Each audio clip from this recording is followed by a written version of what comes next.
Hey guys, Carrie here at American Arbitrage, and I'm in my swivel chair, and I want to show you what I've sold the last couple days.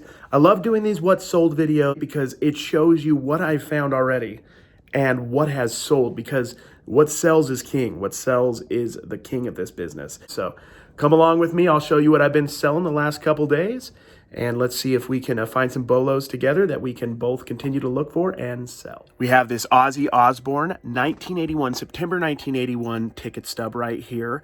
This is from the Blizzard of Oz tour in which Randy Rhoads played. He unfortunately passed away about 6 months. I think it was March of 82 or so when he passed away.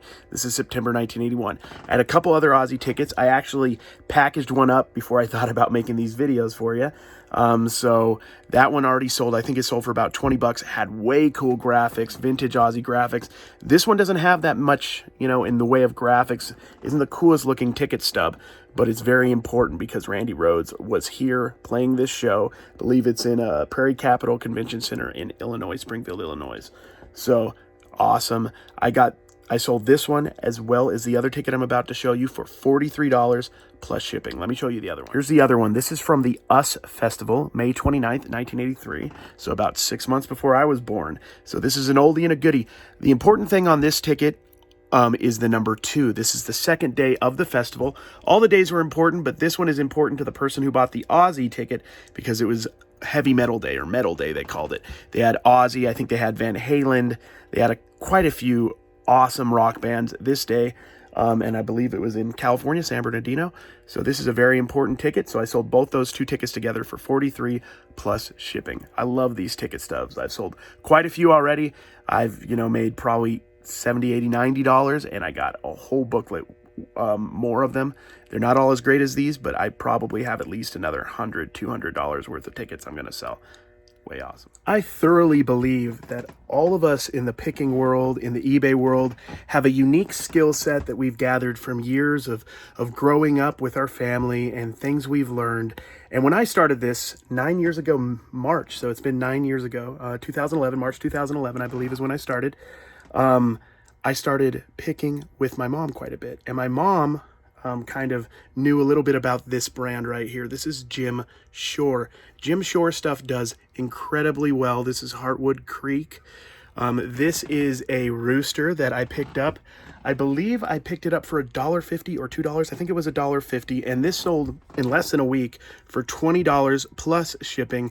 Jim Shore is a great bolo. You're always going to know his stuff by kind of obviously the colorful design. That's a big say, and kind of the shapes, all the squares and the triangles and the 3D ornate sculpting on the objects. This is really cool. It's kind of still in style, even though I believe this was made quite a little bit ago. Still in style. It's got kind of the farmhouse vibe to it. So this sold for $20 plus shipping. Next up, I have a Chris Middleton Prism rookie card. Now, a lot of you guys have heard of Prism, that follow basketball cards even a little or a lot. This was the first year they made Prism cards, 2012, 2013. A great year. If you have the Kawhi Leonard from this year, it's 200 or so. If you have the Anthony Davis, it's like 150. This is raw, ungraded. Also Damian Lillard. There's other rookies in this set.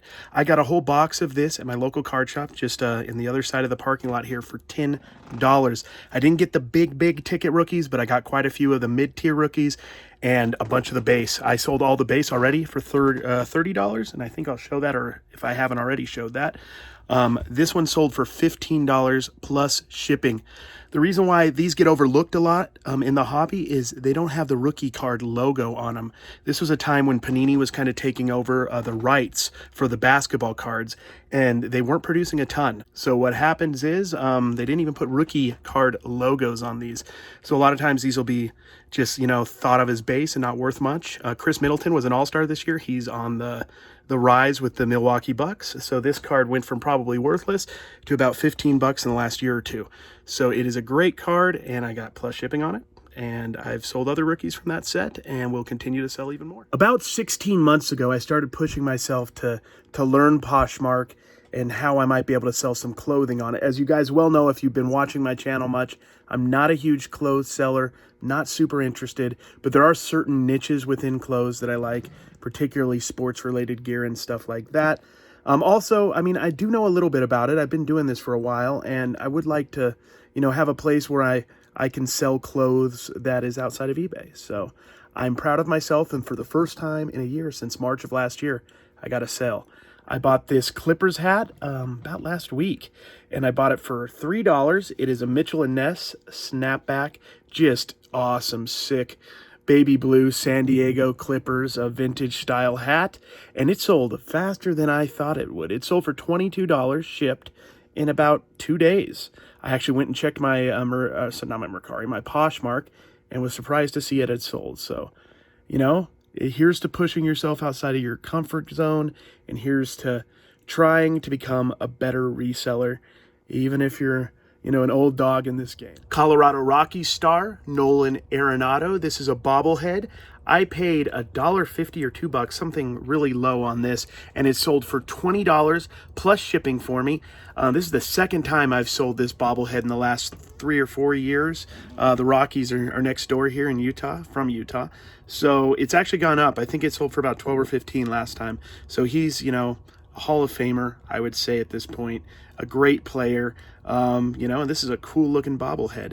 Bobbleheads are getting more and more unique and eccentric as time goes on. It seems like every year they're doing some sort of crossover with Star Wars or Marvel, or, you know, some other, you know, entertainment entity. Funko Pops they make instead of bobbleheads sometimes for the parks, but I love stadium giveaways. Next up, we have another Utah item. This is a Gospel Ideals leather-bound David O. McKay book. Now, David O. McKay, he was a prophet in the LDS Mormon Church. This is an employee copy that's leather bound. I think these were made maybe 20, 30 years ago. I'm not 100% sure, but these are a little harder to find. I've sold, this is the second one I've sold. I have another one that I think I showed in my last video, I'm not sure, that sold for a little bit more, but this one sold for $22.50 plus shipping. I bought this, I believe, for $3. Just a beautifully bound book and everything. I love selling local favorites. Here it's a lot of LDS Mormon stuff, occasional Utah jazz stuff that has some value. Wherever you are, I'm sure there's some stuff that's very particular to your area and you can make money on. Got another vintage ticket right here, AC/DC 1986. Las Vegas, the UNLV Thomas and Mack Center. This sold for $15 plus shipping. Angus Young, I believe, played here. That might have made it worth a little bit more. I'm not sure how long he played for them. I thought he still did. I don't know. I have no idea. But I do like a few of their songs. Next up, we have these two Toys R Us exclusive animal figures. They have a lot of marks on them. That doesn't always mean that it's not worth picking up. I got both of these in bags. I might have got them in the same bag. Let's assume I paid somewhere between 2 to 3 a piece. On the high end, it might be a little bit less. I got $8 plus 9 something shipping on these. So I didn't do great on them. I believe I took an offer or I had it on sale. So I finally got rid of them after about 2 months, which is about as long as I want to hold on to anything. So I'm happy to move them. I would still pick these up. I would prefer them to be in a little bit better condition, but if the price is right, like $1 a piece, I think they're worth a buy. Next up, we have a Luka Doncic card that sold within about an hour, hour and a half for me. This is his Optic rookie, rated rookie. This sold for $35 plus shipping. I posted this, and if you want to know if eBay is dead or not, if you ever wonder, why aren't my things selling? You know, it's just what you're selling sometimes. That it may be good, but it just may take a little bit of time to sell. This Luka got offers immediately, and within an hour, hour and a half, it sold for $35, which was my asking price. Now, I got this with a lot of Luka stuff for about $45. So I'm not going to make a ton on this lot. I got a couple other decent cards, but, you know, it is a cool proof of concept to see how well Luka stuff is right now, and if I can find stuff a little bit more affordable. The cool thing about Macari is it was my profits, so, you know, I had a lot more money, a lot less money into the items that I sold for that profit, but obviously I could have taken the money out and just kept the money. But, you know, this is more fun. So Luka Doncic, $35 plus shipping. Next up, we have a lot of 3 World of Nintendo action figures. These are done by Jack Specific. We got Toad, we got Donkey Kong, Yoshi. I sold this lot for $8. I paid 75 cents a figure, so $2.25. So I made about $3 or $4 profit. Easy to ship, throw it in a bag. It'll be done in a minute and a half. Good to go. Next up, we have this vintage Lego. If you can see that, Lego. Little 1/87th scale. I forgot what kind of truck this is, but it sold for a good amount of money. I believe this is late 60s, early 70s, and this sold for $30 plus shipping. This is from the estate sale guys. I went to one of their recent estates. This was just sitting on the table. They set it aside because they thought it was pretty cool, and they were right. It was 30 bucks plus shipping.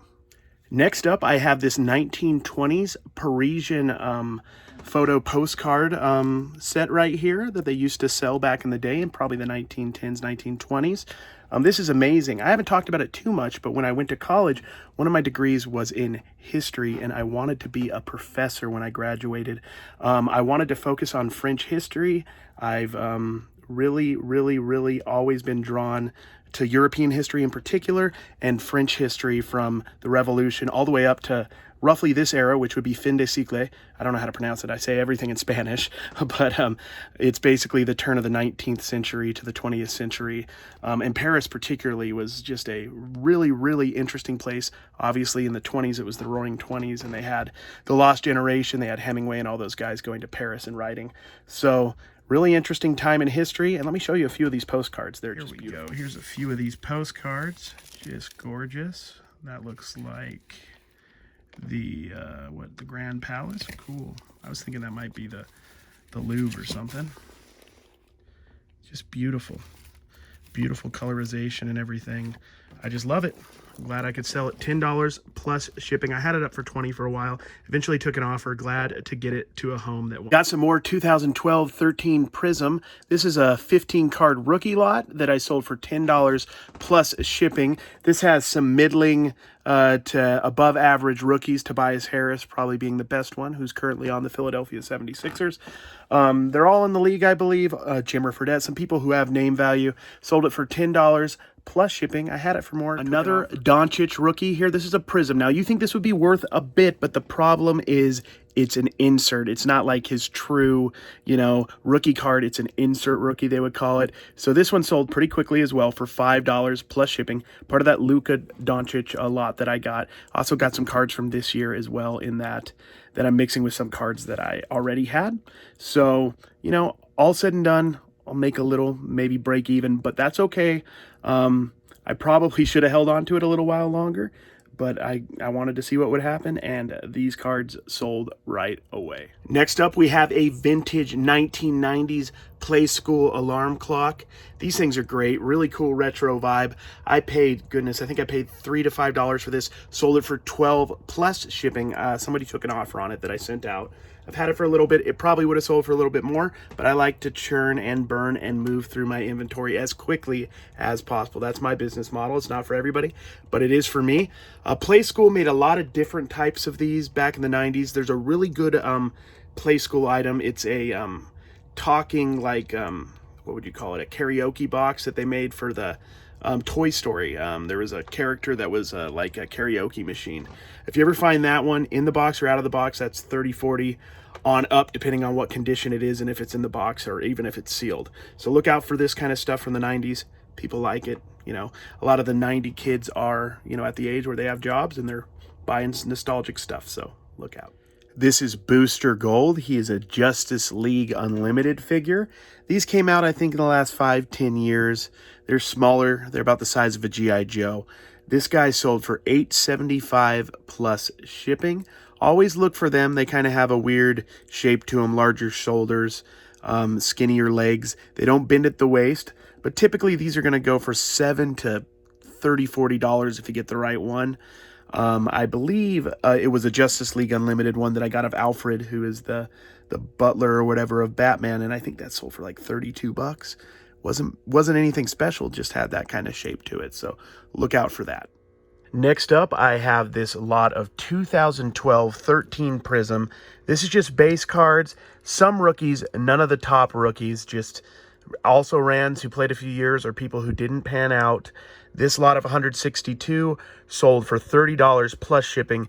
This is one of the quintessential modern basketball sets that you want to be on the lookout for. Next up, I have a vintage Dio, Ronnie James Dio concert ticket. This sold for $10 plus shipping. This is part of that $12.50 lot that I've probably made about 100 on so far, and I haven't even posted a majority of the tickets. Some of the best tickets have been posted, some of them have sold, some have not, but I mean, these are doing great, better than expected. I knew these would sell. I had the gut and the data saying they would sell, but they're doing even better than I expected. So look for vintage concert tickets. I think rock, obviously, just like records, if you find Kiss vinyl, if you find certain vinyl of certain kind of heavy metal rock bands, they do really well. Next up, we have the Honky Tonk Man, a old school WWF back in the day, WWE wrestler. I got him in a toy bag. So I'm assuming I paid somewhere between $1 to $2 for this individual figure within that bag and sold him for $6 plus shipping. I love selling wrestling figures, but as always, look for the articulation in the stomach area or sometimes even in the fingers. This guy does not have the articulation in the center, so he's not worth quite as much. He's not what they would call in the WWE world an elite figure. The elite figures bend at the waist. A lot of action figures that are like Marvel and otherwise, DC Direct, they're going to bend at the waist, but they're also going to bend at the fingers. They're going to have replaceable heads and arms and stuff like that. Those are the figures that are going to be worth more typically. One of the top point guards in the NBA currently for the Boston Celtics, Kemba Walker. This is another 2012 13 Prism card that I got from that $10 box. This one sold, just barely got paid for. It sold several days ago. It sold for $8 plus shipping. I mean, I love basketball cards. I love sports cards, obviously, you guys know. But basketball is on the rise. Gary V is pumping out just so much hype for it right now. It's probably not sustainable. But if you get some stuff right now, I think it's a good time to be selling. Another rookie from that 2012-13 set, Draymond Green. Probably not the best time to be selling Draymond Green. He's having a down year, and everybody on the Warriors is injured, so the team is not playing too well. So whoever bought this is probably going to hold on to it. It may go up a bit, but he's still kind of like the third-tier player on that team, so I think the cap on this is not too much higher, but this is a card that sold for $450 just now, just a few minutes ago, plus shipping. Draymond Green, no rookie card symbol right there, and 2012-13 Prism. Look for that stuff. It's amazing. One of the best running backs from last year, Dalvin Cook for the Minnesota Vikings. I put together a little lot of him at the end of the football season, back when they were still in the playoffs. I put it, I believe, at about $10. I sent out an offer for $6 here recently. I wasn't going to go too much lower than that because once football season comes along, I have a lot of lots like this, a lot of optic, prisms like this. This isn't. If this one was the shiny one, the hollow, the silver, it'd be worth a lot more. But this one is the insert, so it's not worth quite as much. But I have a good amount of numbered hollows and stuff of some pretty decent players that I've accumulated at the end of last season. So I'm excited for the new season. I got a little bit of an investment going on there. But this little lot sold for $6 plus shipping, and I was stoked to get it out to him. Thank you so much for watching. As you can tell, I filmed that over the span of a couple days. I hope you found a few things that you can look out for when you're thrifting or at yard sales or garage sales. And also, if you guys have sold anything interesting recently, comment down below. Also, like this video. It means a great deal to me, and it helps with the algorithm, as you guys know. So thank you. Take care.